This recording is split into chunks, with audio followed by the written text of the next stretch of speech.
इसके बाद किसी भी परिस्थिति में लौट कर जाने का प्रश्न नहीं पैदा होता है।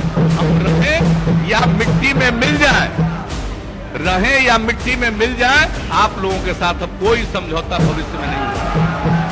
असंभव, अब ये संभव ही नहीं है, नामुमकिन।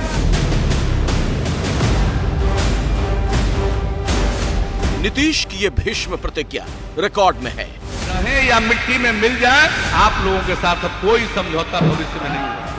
असंभव, अब ये संभव ही नहीं है, नामुमकिन। विधानसभा में नीतीश ने बीजेपी के साथ नहीं जाने की शपथ खाई थी। फिर आज क्यों नीतीश को लेकर अटकलों का दौर है? क्यों चुनाव से पहले बिहार में बड़े सियासी फेरबदल की अफवाह है?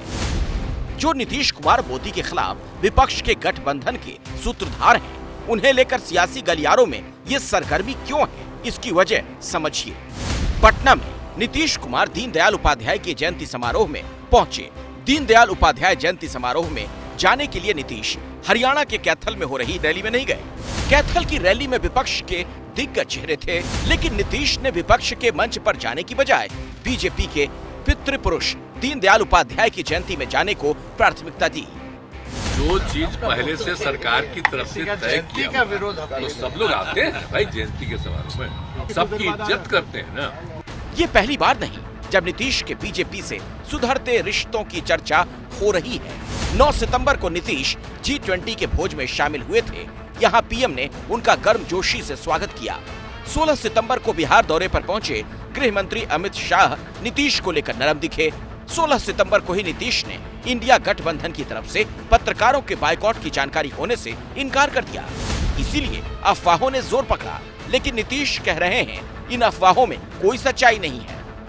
तो क्या चर्चा करते रहना है? आप जान रहे हैं कितना बात अपोजिशन को एकजुट करने में हम लगे रहे, आप कितना बड़ा उपलब्धि हो रही है, कितना बड़ा काम हो रहा है, कौन क्या करता रहता है, उससे हमको क्या नजर। सियासी गलियारों में चल रहे अटकलों के बीच नीतीश अपनी पार्टी के नेताओं के साथ लगातार बैठक कर रहे हैं। नीतीश पार्टी नेताओं से जमीनी हकीकत की जानकारी ले रहे हैं। नीतीश महागठबंधन पर फीडबैक ले रहे हैं।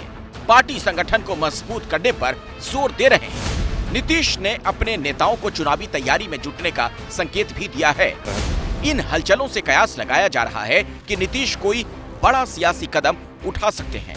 दरअसल इंडिया गठबंधन बनाने की शुरुआती पहल नीतीश ने की थी, लेकिन उन्हें गठबंधन का संयोजक नहीं बनाया गया। बिहार में गठबंधन के बीच सीट शेयरिंग को लेकर किचकिच है। विधानसभा में बड़ी पार्टी होने के कारण आरजेडी का नीतीश पर दबाव है। इतना ही नहीं, चर्चा ये भी है कि आरजेडी की तरफ से तेजस्वी को सीएम बनाने का दबाव भी है।